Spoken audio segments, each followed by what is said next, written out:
Good afternoon, ladies and gentlemen. It gives me a great pleasure to welcome you on behalf of His Excellency Engineer Kamal bin Ahmed Mohammed, the Minister of Transportation and Telecommunication, to this webinar on aviation and aviation logistics, which will be discussing the new innovations in the aviation industry and the evolving needs for global cargo charter, as well as innovative and flexible solutions that provide efficient and cost-effective means of transport. As the world is going through an unprecedented time with the COVID-19 pandemic, innovation and flexibility have become key enablers to sustaining air transport, as the aviation industry has been among the worst hit by the pandemic, leaving the viability of many companies and airlines at stake. The demand for air travel experienced a sharp reduction as a result of travel restrictions and worldwide lockdown.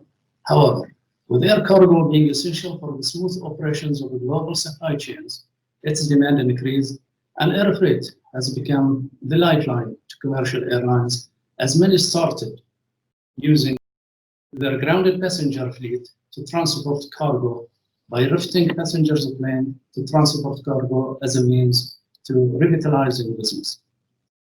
On an attempt to using their aircraft more efficiently, airlines are now looking at combi aircraft configuration, as they provide greater flexibility and service both the passengers and cargo sector effectively and provide a versatile solution. In August, Texel Boeing 737-700 Flex Combi, a first-of-a-kind aircraft globally, arrived in Bahrain. This aircraft has been developed to provide the most versatile third-party cargo charter solution available on the market today and present a brand new offering to the airline industry. We are very proud that Bahrain is the launchpad for this, as it is an example of how Bahrain is not only a good place to establish a business, but also to grow it successfully. This is particularly an innovative milestone for our aviation industry and is a reflection of Bahrain's conducive investment environment and advanced regulations in the industry. I will now leave the floor to today's esteemed panelists, who will be sharing more insight on the importance of flexibility and adaptability in the aviation industry. This webinar will provide a fruitful discussion on this topic. Stay safe and have a very fruitful discussion. Thank you.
Yes, thank you.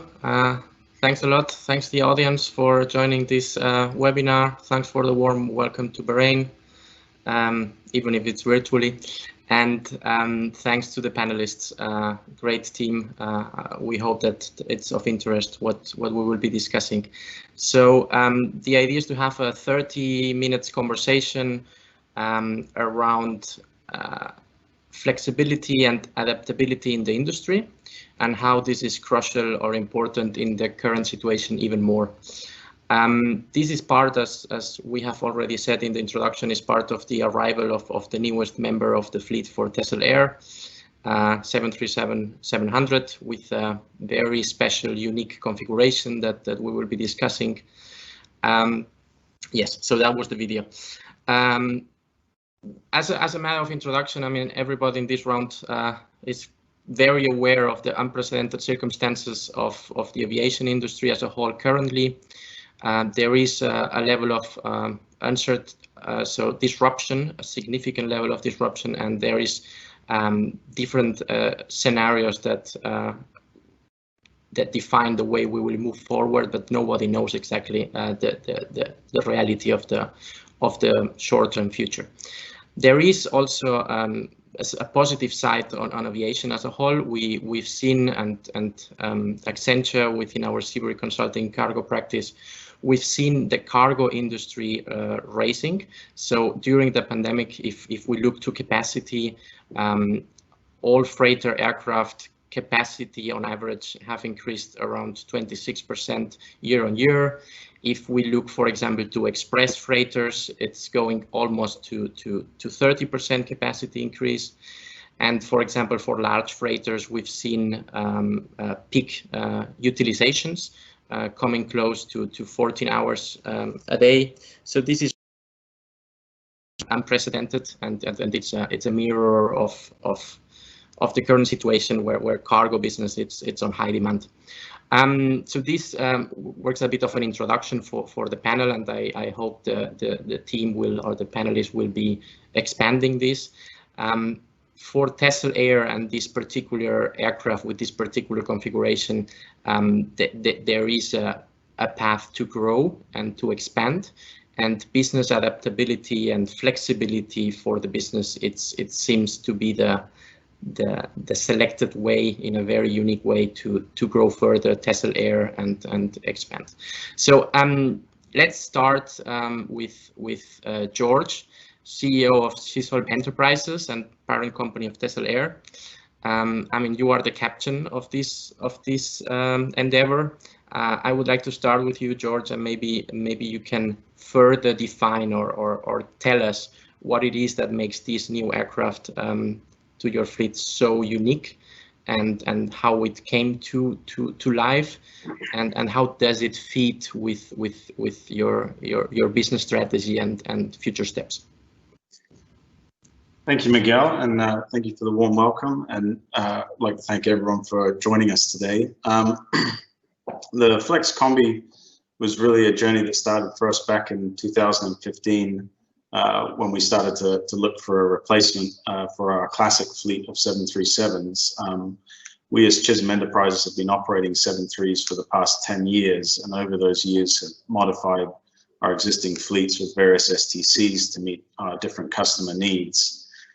So at the time, we thought the classic fleet was starting to age. We needed to look for a successor.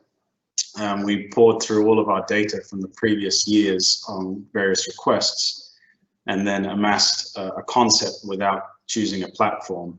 We then searched the market for options that were available off the shelf, and we weren't able to find anything, either too much aircraft or too little aircraft, or configured in the wrong configuration to meet both passenger, cargo, and medevac type operations.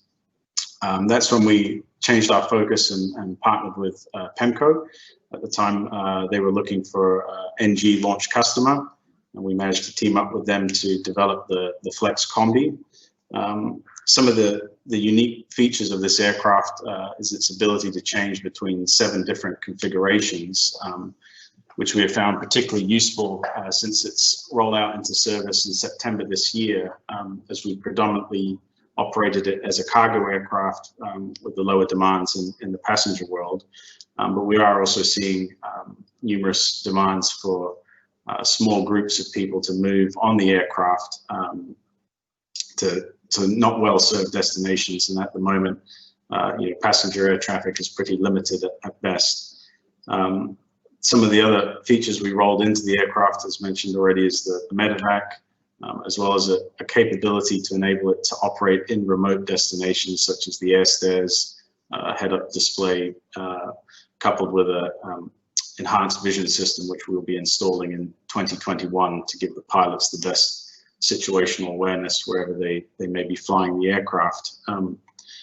As part of our expansion, this aircraft is really part of our longer term strategy, namely to give us reach we're able to now fly much further with this aircraft over our classic fleet and carry a higher payload over a further distance.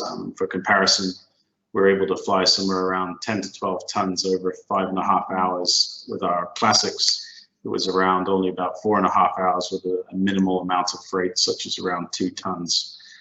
So for us, the aircraft really expands our direct point-to-point destinations, removes some fuel stops on our longer range charters, and of course offers our clients a much more comprehensive package to meet different seasonal or client demands. So it sounds a bit like a dream, right? Because it's like you can adapt the aircraft anytime to any assignment. So it's like depending on the assignment, you will have a cabin configuration inside. So can you explain maybe some of the different ways of the configuration that you think that you will be most using based on the current transport that you are pursuing already with your past fleet? So what are the configurations that you believe will be kind of the ones that will be winning in the near future? Yeah, currently the aircraft has 3 basic main layouts. One is a full cargo, which is 8 pallet positions of cargo, and then you have 2 various combi configurations, either with a 12-seat and 7 pallet configuration, or a 24-seat with a 6 pallet configuration. The other configurations on that are variations from those 3 basic cores, to include business class seats or medical bed layouts. For us, we've mostly been operating it in the 7 pallet 12-seat configuration recently. We've had a few charters to move small teams around the area with cargo, and then also operating it as a pure freighter, removing all the passenger interior and just flying full freight over longer distances. So those are the 2 most used configurations as of now. Once passenger travel starts to pick back up again, we would imagine that operating in the 24-seat configuration will become more common, but with social distancing needing to be practiced at the moment, it's a little hard to maximize the seating positions on the already smaller cabin. Yeah. Okay. Interesting. Out of curiosity, and then I will go to Mike. How easy is to change the configurations, or how difficult? So the change between configurations, how seamless it can be? The change is around about a 24-hour period, so it's not really a quick change aircraft. With all the various LOPAs, there's quite a bit involved as far as the switch, but we've sort of designed it around having 2 aircraft in the fleet, but also more of a seasonal change versus the old school quick change. The added benefits that we do have is that when we do change from a passenger configuration to a full freight, we don't lose any cargo volume like the quick changes. So positions 7 and 8 on the aircraft where the passenger seating may be installed, we actually remove the overhead bins and you gain back all of that cargo volume, whereas the quick changes was about a 50-50 split between the cargo and the passenger. Okay, that sounds promising, depending on the demands that you will have from your clients. Let's switch to Mike, Director of configurations of conversions for PEMCO. So I mean, Jor has been the captain, but you have implemented this vision, and it seems that, and especially now in the current situation, it seems that there is a demand. There is a gaining momentum on a fluid hardware in the aviation industry. I mean, we've seen the different passenger aircraft readapted to cargo transport. So there is this fluid hardware need, and there are different proposals to that. So Mike, based on that unique experience with this Flex Combi aircraft, how do you assess the need or the demand of such very fluid configurations. And after that, I also would like to ask you a bit more of the technicalities and how the process was of making this conversion and the whole process together with the Tesla Air team. Yeah. Hey, Miguel, how you doing? Yeah, when George came to us with this unique design and concept for the from the classic conversion to the new gen conversion, we kind of looked at it and said, well, we got to expand on the classic design. But unique about this aircraft, it has the capability to change between configurations that would meet the demand of different clients around the world. We're seeing a lot of interest from government entities, hauling their dignitaries around, from airlines that use go into smaller areas that hauls freight and passengers at the same time, as well as humanitarian needs from hauling, relief aid to different various portions of the world. So yes, this design is I think it's going to be a niche market, but it's going to be in high demand. Who knew in 2016 when George came to us that we were going to have a pandemic where the needs have changed in our industry today. Yeah, understand. Makes a lot of sense. How was the process? So where can you explain us and the audience how does it start? Because I mean, I understood that this started from an idea, and then you have to go along the whole design process, certification. So could you explain the different steps that took place and the timing? I mean, is that something that so maybe you can elaborate around the steps to come into that, and what's the timing and what needs to happen? Yeah. Well, it was a pretty lengthy process. In the beginning, we thought it was going to be easy, of course. In design, everything's easy, correct? But as the design went, we put it on paper. Then we had to go through these legal formations and go into the FAA to make sure that once the design and the modifications were done, that they were going to certify the aircraft and allow us to operate the aircraft in those configurations. So once we got the FAA approvals, that's when we went into production of the aircraft.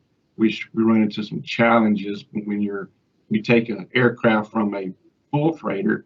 That's no problem getting to that concept and that design and actually putting it in production.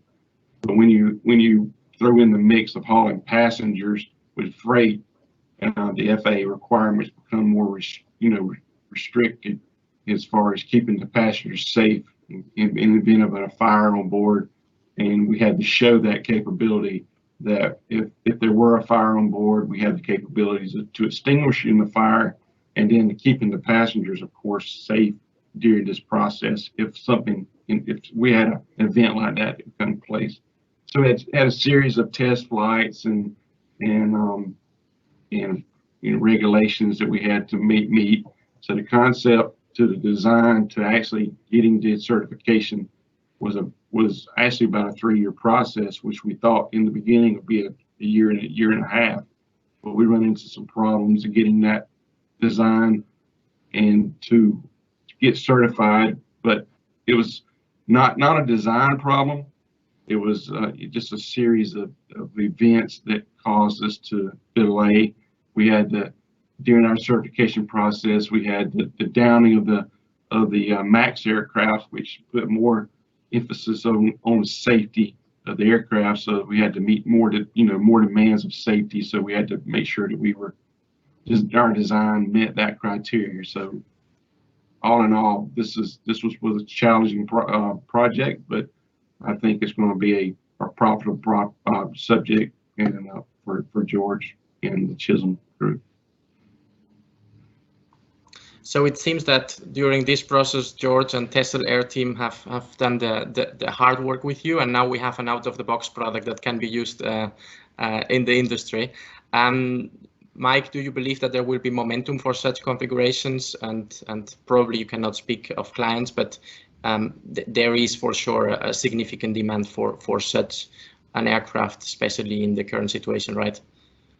Yes, since the release of the aircraft into operation, we've had a lot of inquiries, the capabilities of the aircraft, and so yes, I think 2021 you will see a couple announcements going forward of some new customers entering into that market.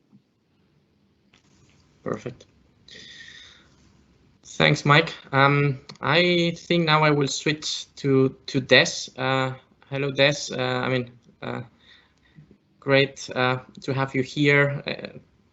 Significant executive positions in the cargo industry. I think your view will be very interesting. I would like to focus with you on the demand side of using such an aircraft. So I guess George and team have done their business case on clients and assignments, but how you assess the usage of such an aircraft and the type of assignments, the clients, or how do you assess the current state of the industry and the opportunity for this level of flexibility on the hardware? Well, firstly, thank you, Miguel, and thank you, George, for inviting me to take part in this, and my congratulations to Bahrain for once again being the innovative airport and destination from which to launch such a valuable asset, and compliments to Chisholm Enterprises. And got to know John and recently George, known John for just shy of 40 years. So Bahrain's a little bit sentimental to me. It's been home to me twice in my career, and as I celebrate my 50th year, we talk about a flex combi. I can't help but recount in the early days when I first came into the industry and I joined BEA, we used to have a quick change aircraft. And in those days, it was a Viscount and a Vanguard, which flew passengers during the day and flew newspapers and mail during the night. And you can imagine around Europe, obviously in those days, it was vitally important. You couldn't print newspapers locally, and they had to get there for the people to see. So the versatility of a quick change aircraft was absolutely pivotal. And then, of course, technology and the world evolved to make that particular aircraft redundant. But for air cargo to be in the spotlight, in these times, unfortunately, due to a very, very sad and occasion, the challenge of this pandemic has brought such huge, desperate measures to every country in the world. And when you think that air cargo, which has always been a catalyst for global trade, accounting for something like 35% of the trade by value, and 6.4 trillion is the amount of that particular trade and growing. And now you have a booming e-commerce marketplace. What we're seeing in air cargo and why this aircraft is going to be so vital is that it's not just because during these challenging times, people need to get medical supplies or vaccines, PPE, very, very urgently to places that's needed. But it's a question of how can it become a sustainable aircraft to support the distribution of cargo, especially from a place like Bahrain. Now, when you take a look at the demographics, you can see that Bahrain's ideally situated to be able to reach just shy of 3 billion people, with an aircraft such as the Texel Air 737-700. So you're going to have this great demand, I believe, for a versatile asset such as this. And I have no doubt it will continue to contribute very, very capably to the growing needs and probably more frequent needs of various institutions, people, companies that will need to move not just a plethora of medical goods or medical supplies or vaccines, but I'm sure it'll account for a number of other commodities as well. Great. Sounds promising. This, yeah. We will discuss from the beginning. It's around flexibility, adaptability, and of course also having a great location to reach different areas. So the catchment, it's important. Thinking about, I mean, Texel has found this the need of having this flexibility in especially with their business and the growth. What other regions or clients do you think that could have could use such an aircraft, or even expand their business with such an aircraft? I mean, we discussed humanitarian, so let's move a bit on top of just Texel Air. How do you assess the demand of such a flexible aircraft for aviation in general? Well, I think it's a very good question, Miguel. I think what we should do is take a look at what the post-pandemic world of aviation is going to probably look like, at least for the foreseeable future. Now, what we're seeing is that, you know, at this particular moment in time, around 70% of the global capacity has still not re-emerged during this pandemic. You know, so we're very short of capacity because nobody's traveling at this moment. And air freight has literally become the lifeline and financial lifeline to a lot of the carriers who've converted their aeroplanes in order to be able to facilitate the ongoing need for trade. So when you take a look at the sort of client base that might approach somebody like a Texel Air, I would suspect that they will be approached by not just what I call within our B2B environment, which we have today, but I have a feeling they will be approached by a number of the large commercial institutions. I think certainly the big logistics companies will be looking to them to add as a focal distribution mechanism where they can bring things in bulk to somewhere like Bahrain and use the Texel Air aircraft to distribute to a myriad of destinations and markets from Bahrain. So I think you'll see some of the big commercial enterprises. I wouldn't be surprised if they could include some of the pharmaceutical giants, but I certainly think the big logistical companies and for those airlines who are looking to a new way of distributing and partnering their relationships. I would even go so far as to say that I think some of the airlines might indeed be keen to look at Texel Air as a local and regional partner. Yes. George, just jumping to you for a bit. Does that make sense to you? It's your expectations for the near-term future? Yes, it does, and you know, that's kind of the reason why we're here in Bahrain. It's you know, it's a strategic location within the region. You know, we can access, you know, Africa, Europe, Asia, you know, within a few hours, and it's a friendly airport. It's a place that's always supported us here, and especially in the pandemic, we've managed to keep our aircraft flying, you know, every single day this year. The authorities here have been extremely supportive. So we see being here as a position of strength to enable us to serve others, you know, and as Des says, support larger carriers that may be dropping into the region and looking for that local distribution. That's where we see us playing a part. Yes, great. Thanks for the comment there. I think that's the right bridge to go to Ali as representative of the Bahrain Economic Development Board.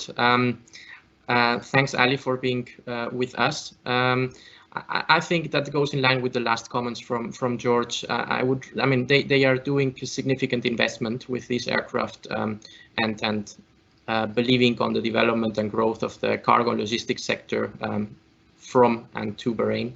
How would you assess from your organization the cargo and logistics sector and the expectations for that area in the near term?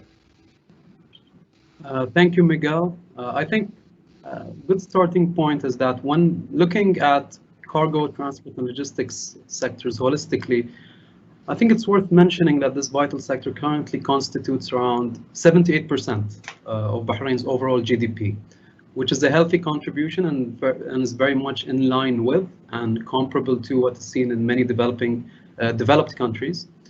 In terms of our expectations and ambitions are underpinned by the fact that the Bahrain government spearheaded a comprehensive transport and logistics reform initiative back in 2015 via the formation of a governmental committee comprised of the key stakeholders in the sector, such as Ministry of Transportation and Telecommunications, the Economic Development Board, Ministry of Industry and Commerce, Bahrain Customs, Ministry of Finance and National Economy, with numerous notable milestones being achieved thus far. For example, the full revamp and streamlining of customs clearance processes and procedures across all points of entry, air, sea, and road. The opening up and liberalization of logistics business activities and licenses, enabling 100% foreign ownership for regional distribution and value-added logistics services countrywide in Bahrain. And of course, planning for future connectivity infrastructure such as the $4 billion King Hamad Causeway that will further strengthen the link between Bahrain and Saudi Arabia, which will also integrate with the interoperable GCC railway network. Additionally, I'd be remiss if I didn't mention that the increased adoption of technology in the sector is actively being encouraged by the government, and it's something that is permeating each and every vertical for that matter. That being said, air cargo logistics is a key component of Bahrain's future growth strategy, and I think nobody can argue the fact that the importance of this sector has become even more pronounced in light of the global pandemic and public health crisis, with the supply chain disruption witnessed across the globe attributed to commercial aircrafts around the world being demobilized. Whereas on the flip side, we're also seeing a healthy growth in cargo volumes in Bahrain Airport and other airports globally that are actively filling in the void. In the same token, my colleagues, as part of the wider Team Bahrain, specifically at Bahrain Airport Company, the Ministry of Transport and Bahrain Customs are working towards a modular development plan by dedicating an area at the northern apron of the airport, which would provide seamless airside and landside accessibility to cater for three important segments, primarily the courier and express segment or last mile delivery segment, to continue to build on the already robust cluster of existing integrators based in Bahrain, such as DHL, FedEx, Aramex, and UPS. Secondly, contract logistics or general 3PL/4PL logistics companies involved in value-added logistics services and regional distribution. And finally, a segment which is increasingly gaining prominence, and this is something that Des alluded to, basically the growth of e-commerce. And we are very confident that Bahrain is very well positioned to serve as a first entry point to the GCC, whereby forward deployment hubs or logistics centers could be established in Bahrain to feed into and continuously restock and replenish the smaller customer fulfillment centers that are based in the GCC.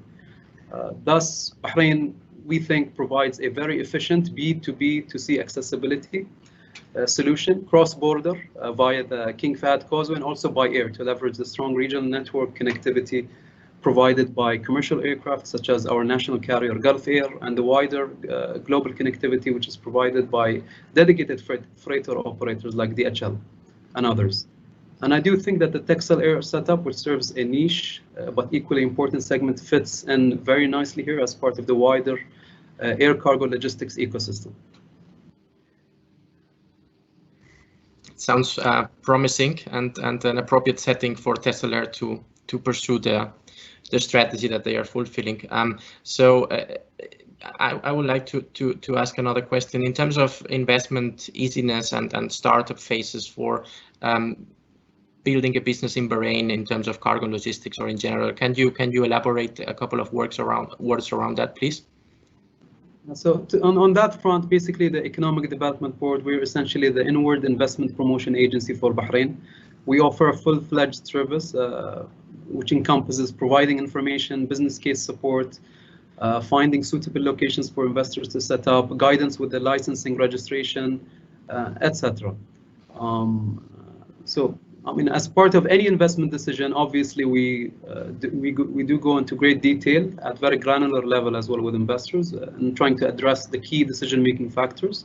Essentially, for cargo and logistics, they would be time to market and cost to market. And this is an area which we think Bahrain has a very clear advantage. So as part of the general features available in Bahrain, so the wider incentives, including 100% foreign ownership for 98% of all business activities, are available for foreign investment with no free zone restrictions across the country. Of course, we have zero corporate tax, zero personal income tax. Companies can freely repatriate capital, profits, and dividends with no restrictions. One element that we're incredibly proud of as well is the highly participative human capital in all sectors and vital sectors, and including transport and logistics. And actually, as it pertains to cost of doing business, we actually conducted, it was KPMG who conducted actually in 2019 a comparative study looking at basically the cost of running a logistics business in Bahrain versus the GCC, and their findings were very telling in the sense that 37 to 43% cost savings could be achieved in Bahrain across a wide spectrum of different cost variables, including registration setup, licensing, living costs, operational costs, etc. And last but not least is, of course, as you know, EDB is a part of a wider Team Bahrain. As with any investment, any strategic investment, there is a coalesced, well-coordinated approach from all the relevant stakeholders. We're a very small country, and by virtue of our size, we can be very nimble, very fast, and very adaptive as well. So those are some of the main, basically, features of Bahrain, and basically we treat every investor specifically and to cater to their own distinct and unique needs. Thank you. Very well explained. Thanks a lot.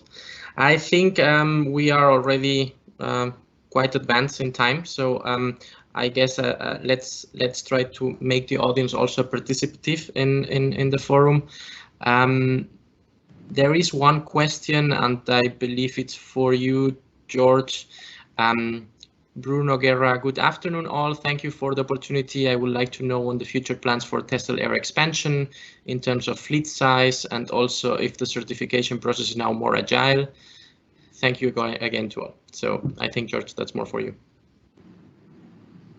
Thank you, Bruno. So for our fleet plans, we're currently at operationally 3 aircraft. By 2021, we'll have moved into our 4th aircraft, and we are currently looking at further additions to the fleet. I can't go into much more detail, but we will be up to 4 aircraft by next year.